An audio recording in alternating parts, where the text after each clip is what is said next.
नमस्कार, स्वागत है आपका अपने YouTube channel doctor Madhubala classes में। मैं हूं राजेंद्र कुमार वर्मा और आज हम करेंगे संविधान के भाग 5 के अध्याय 4 में संघ की न्यायपालिका। संघ की न्यायपालिका अर्थात सुप्रीम कोर्ट, जिसे सर्वोच्च न्यायालय भी बोला जाता है, जिसे उच्चतम न्यायालय भी बोला जाता है। उच्चतम न्यायालय का जो कॉन्सेप्ट है वो हमने USA के संविधान से लिया है। तो इसमें देखो, प्रारंभ से ही क्वेश्चन बन रहा है कि सुप्रीम कोर्ट जो है वो संविधान के किस भाग में है। तो भाग 5 के अध्याय 4 में है। ये कॉन्सेप्ट हमने कहाँ लिया है, कहाँ से लिया है सुप्रीम कोर्ट का? तो हमने ये कॉन्सेप्ट USA के संविधान से लिया है। भारत शासन अधिनियम 1935 के अंतर्गत भी भारत में एक संघीय न्यायालय की स्थापना की गई थी। कई बार ये भी पूछ लिया जाता है कि 1935 के अधिनियम में किसकी स्थापना की गई? तो संघीय न्यायालय की स्थापना की गई थी।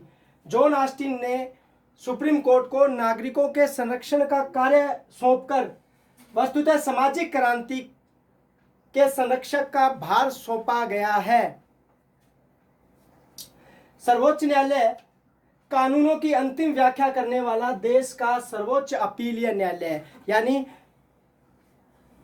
व्यवस्थापिका द्वारा जो कानून बना दिया जाता है, जिसे कार्यपालिका अर्थात राष्ट्रपति की हस्ताक्षर होने के बाद जो अधिनियम बन जाता है, बिल, उसकी व्याख्या जो है करने का अधिकार किसको है? सुप्रीम कोर्ट को है। सर्वोच्च न्यायालय भारत के संविधान का रक्षक है। कोई भी कानून जो संविधान के अनुच्छेदों के विपरीत होगा, विरुद्ध होगा, तो सुप्रीम कोर्ट क्या करेगा? उसका जुडिशियल रिव्यू करके उस कानून को खत्म कर सकता है और संविधान की रक्षा करता है। अब हम सर्वोच्च न्यायालय के गठन के बारे में देखेंगे। अनुच्छेद 124 जो है उच्चतम न्यायालय की स्थापना और गठन की बात करता है। तो ध्यान रखेंगे कौन सा अनुच्छेद है? अनुच्छेद 124 उच्चतम न्यायालय की स्थापना और गठन। अनुच्छेद 124 एक कहता है कि भारत का एक उच्चतम न्यायालय होगा और संसद विधि द्वारा समय समय पर सदस्य संख्या निर्धारित करेगी।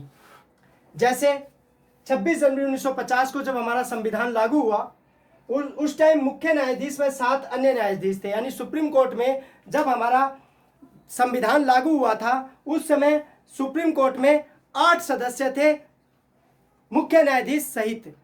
आगे देखेंगे, एक बार इसका स्क्रीनशॉट लीजिए, फिर नेक्स्ट करते हैं। 26 जनवरी 1950 को 7 प्लस CJ यानी चीफ जस्टिस 8 मेंबर।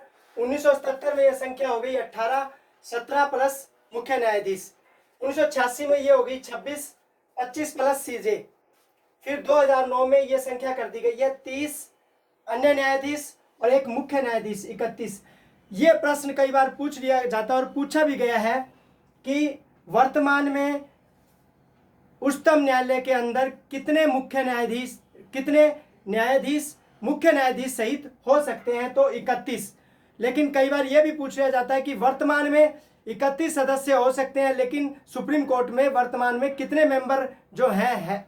तो आप ये भी सर्च करेंगे नेट से। जब भी एग्जाम होगा तो उससे पहले आप ये सर्च कर लेंगे कि वर्तमान में जो है 31 मेंबर हो सकते हैं, लेकिन अब कितने हैं? ये क्वेश्चन पूछ लिया जाता है। फिर अनुच्छेद 124(2) उच्चतम न्यायालय में न्यायाधीशों की नियुक्ति कौन करेगा? तो राष्ट्रपति करेगा। कई बार पूछ लिया जाता है कि जो उच्चतम न्यायालय है उसके अंदर न्यायाधीशों की नियुक्ति कौन करता है? तो राष्ट्रपति करता है। किस के अकॉर्डिंग करता है? कॉलेजियम सिस्टम के तहत करता है। अब ये कॉलेजियम सिस्टम क्या होता है? जिसमें मुख्य न्यायाधीश और अन्य 4 न्यायाधीश, ये 4 न्यायाधीश कौन होंगे? इसमें एक तो जो CJ के रिटायर होने के बाद जिसको मुख्य न्यायाधीश बनाया जाएगा, एक तो वो होगा, और 3 वरिष्ठतम न्यायाधीश होंगे सुप्रीम कोर्ट के, उनसे मिलकर जो है ये कॉलेजियम सिस्टम काम करेगा। तो राष्ट्रपति यह परामर्श मानने के लिए बाध्य है। यानी चीफ जस्टिस और अन्य 4 जो वरिष्ठतम न्यायाधीश है सुप्रीम कोर्ट के, वो राष्ट्रपति को परामर्श देंगे। राष्ट्रपति उस परामर्श को मानने के लिए बाध्य है। CJ के उत्तराधिकारी को सम्मिलित करना जरूरी है। ये चारों सदस्य सुप्रीम कोर्ट के वरिष्ठतम न्यायाधीश होंगे। 2015 में 99वां संविधान संशोधन के द्वारा भारत सरकार ने एक ऐसा अधिनियम पारित कर दिया जिसमें कॉलेजियम सिस्टम को समाप्त कर दिया गया और एक राष्ट्रीय न्यायिक नियुक्ति आयोग की स्थापना कर दी गई। लेकिन सुप्रीम कोर्ट ने इस संविधान संशोधन 99वां जो संविधान संशोधन 2015 था उसको अपनी न्यायिक पुनरावलोकन की शक्ति द्वारा, जुडिशियल रिव्यू की शक्ति द्वारा रद्द कर दिया, समाप्त कर दिया। अभी एक बार इसका स्क्रीनशॉट लीजिए, फिर 99वां संविधान संशोधन 2015 देखते हैं। नेशनल जुडिशरी अपॉइंटमेंट कमीशन, राष्ट्रीय न्यायिक नियुक्ति आयोग, अनुच्छेद 124A जोड़ा गया। हमारे कॉन्स्टिट्यूशन में 124 में 124A जोड़ा गया 99वां संविधान संशोधन अधिनियम 2015 द्वारा। कॉलेजियम सिस्टम को क्या कर दिया गया, समाप्त कर दिया गया। और ये कहा गया कि ये जो राष्ट्रीय न्यायिक नियुक्ति आयोग है, अब ये सुप्रीम कोर्ट के मुख्य न्यायाधीश और अन्य न्यायाधीशों की क्या करेगा, नियुक्ति करेगा, जिसमें पीएम और जो विपक्ष का नेता है उसको भी सम्मिलित किया गया था इस आयोग के अंदर। हालांकि ये समाप्त हो गया। अपने को तो सिर्फ इतना याद करना है कि 99वां संविधान संशोधन 2015 के द्वारा राष्ट्रीय न्यायिक नियुक्ति आयोग की स्थापना की गई थी, जिसे सुप्रीम कोर्ट ने अपनी जुडिशियल रिव्यू पावर के द्वारा समाप्त कर दिया, खत्म। अब कार्यकाल की बात करेंगे तो 65 वर्ष की आयु तक अपने पद पर सुप्रीम कोर्ट का न्यायाधीश जो है वो अपने पद पर रहेगा। राष्ट्रपति को अपना त्याग पत्र दे सकता है समय से पूर्व, या फिर अनुच्छेद 124(4) महत्वपूर्ण, कई बार एग्जाम में पूछा गया है कि 124(4) जो है वो किससे संबंधित है, क्लोज 4, तो साबित कदाचार या असमर्थता के आधार पर सुप्रीम कोर्ट के न्यायाधीश को हटाया जा सकता है। किसके आधार पर, साबित कदाचार या असमर्थता के आधार पर हटाया जा सकता है।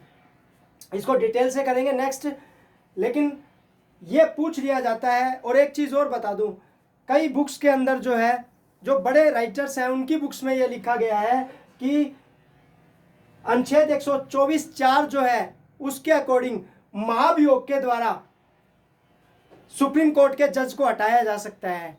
महाभियोग प्रयोग शब्द का प्रयोग सिर्फ और सिर्फ भारत के राष्ट्रपति को हटाने के लिए किया गया है। इम्पीचमेंट का प्रयोग सिर्फ भारत के राष्ट्रपति को हटाने के लिए किया गया है। इनको सिर्फ साबित कदाचार या असमर्थता के आधार पर पद से हटाया जा सकता है, इस शब्द का यूज किया गया है। महाभियोग का कोई शब्द यूज नहीं किया गया है। तो आप एक बार इसका स्क्रीनशॉट लीजिए। फिर नेक्स्ट जो है देखते हैं, अनुच्छेद 124(3) न्यायाधीश नियुक्त होने के लिए योग्यता। अब अनुच्छेद 124(3)A जो है वो कहता है कि किसी उच्च, 3 शर्तें हैं इसके अंदर। एक तो किसी उच्च न्यायालय या ऐसे ही 2 या अधिक न्यायालयों का लगातार, यानी हाई कोर्ट्स का कम से कम 5 वर्ष तक जज रहा हो, न्यायाधीश रहा हो, या 23(3)B के अनुसार किसी उच्च न्यायालय, एक उच्च न्यायालय या ऐसे ही 2 या अधिक न्यायालयों का लगातार 10 वर्ष तक अधिवक्ता यानी वकील रहा हो। तीसरी शर्त है राष्ट्रपति की राय में पारंगत विधिवेता, ज्यूरिस्ट हो, तो राष्ट्रपति उसे क्या कर सकता है, कॉलेजियम सिस्टम से उच्चतम न्यायालय में न्यायाधीश नियुक्त कर सकता है। फिर है अनुच्छेद 124(6) राष्ट्रपति या उसके द्वारा इस नियुक्त व्यक्ति के समक्ष वो क्या लेगा, शपथ लेगा।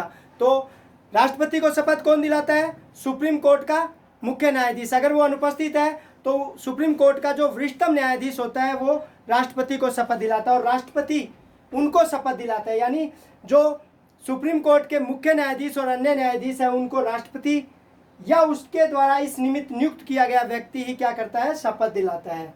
124(7) जो है, कोई भी न्यायाधीश जिसने सुप्रीम कोर्ट में काम किया है वो भारत के किसी भी न्यायालय में रिटायर होने के बाद अभिवचन, प्लीड या काम नहीं करेगा, काम करने के लिए मनाही है।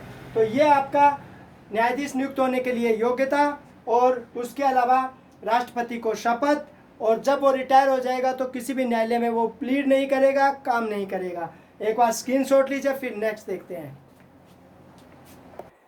अनुच्छेद 124(4) उच्चतम न्यायालय के किसी न्यायाधीश को उसके पद से साबित कदाचार या असमर्थता के आधार पर हटाया जा सकता है। तो 2 आधार है, साबित कदाचार और असमर्थता।